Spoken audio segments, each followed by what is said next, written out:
ರಾಜ್ಯ ರಾಜಕೀಯ ವಿಚಾರ ಬಗ್ಗೆ ಮಾತಾಡೋದ್ರೆ ಸಿಎಂ ಬದಲಾವಣೆ ಅನ್ನೋದು ಸಿಕ್ಕಾಪಟ್ಟೆ ಚರ್ಚೆಯಲ್ಲಿ ಬಂದಿರುವಂಥದ್ದು. ನೋಡಿ, ಅದು ಏನು ಆ ರೀತಿ ಯಾರೂ ಇಲ್ಲ. ನಿಮ್ಮ ಮಾಧ್ಯಮದಲ್ಲೇ ನಾನು ಕೂಡ ನೋಡಿದೆ ಈ ಬದಲಾವಣೆ ವಿಚಾರವನ್ನು ಮಾತಾಡ್ತಾ ಇರೋದು. ಆ ರೀತಿ ನಮ್ಮಲ್ಲಿ ಯಾವುದೇ ಕೂಡ ಹೈಕಮಾಂಡು ಚರ್ಚೆ ಮಾಡಿಲ್ಲ. ನಾವು ಯಾರು ಶಾಸಕರಲ್ಲಿ ಕೂಡ ಭಾವನೆಗಳು ಬಂದಿಲ್ಲ ಇಲ್ಲಿವರೆಗೂ ಕೂಡ.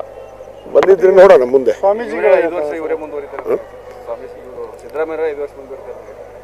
ಅಲ್ಲ, ಅದು ನಮ್ಮ ಪಕ್ಷದ ವರಿಷ್ಠರಿಗೆ ಬಿಟ್ಟಿದ್ದಂಥದ್ದು. ಯಾಕಂದರೆ ಈಗ ಅನೇಕ ಜನ ಮುಖ್ಯಮಂತ್ರಿ ಆಗಬೇಕು ಅಂಥೇಳಿ ಇದ್ದಾರೆ, ಆದರೂ ಕೂಡ ಅದು ವರಿಷ್ಠರಿಗೆ ಬಿಟ್ಟಿದ್ದಲ್ಲ. ಯಾರು ಆ ಸೂಕ್ತವನ್ನು ಸರ್ಕಾರವನ್ನು ತೂಗಿಸ್ಕೊಂಡು ಹೋಗುವಂಥ ಕೆಲಸ ಮಾಡ್ತಾರೆ ಅನ್ನೋದು ನಮ್ಮ ವರಿಷ್ಠರಿಗೆ ಗೊತ್ತಿದೆ. ಅದನ್ನು ಮಾಡೇ ಮಾಡ್ತಾರೆ. ಸ್ವಾಮೀಜಿಗಳು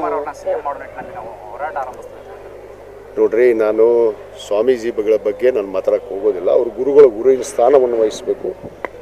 ಧಾರ್ಮಿಕ ಚಟುವಟಿಕೆಯಲ್ಲಿ ಸಮಾಜವನ್ನು ಧರ್ಮವನ್ನು ರಕ್ಷಣೆ ಮಾಡುವಂಥದ್ದು ಸ್ವಾಮೀಜಿಗಳು ಮಾಡಬೇಕು. ರಾಜಕೀಯವಾಗಿ ಈ ರೀತಿ ಪ್ರತಿಕ್ರಿಯೆ ಕೊಡುವಂಥದ್ದು ನಾನು ಒಪ್ಪೋದಿಲ್ಲ. ಯಾಕಂದರೆ ಅದು ರಾಜಕೀಯಕ್ಕೆ ಬಿಟ್ಟಿದ್ದಂಥದ್ದು ವಿಷಯ. ಆ ಪಕ್ಷದ ವರಿಷ್ಠರು ಇರ್ತಾರೆ, ಆ ಪಕ್ಷದ ಮುಖಂಡರು ಇರ್ತಾರೆ, ಶಾಸಕರು ಇರ್ತಾರೆ, ಅದರಲ್ಲಿ ಅಲ್ಲಿ ಚರ್ಚೆ ಆಗುವಂಥದ್ದು. ಈ ಸ್ವಾಮೀಜಿಗಳು ಸುಮ್ಮನೆ ಊಹಾಪೋಹಗಳನ್ನು ಮಾಡುವಂಥದ್ದು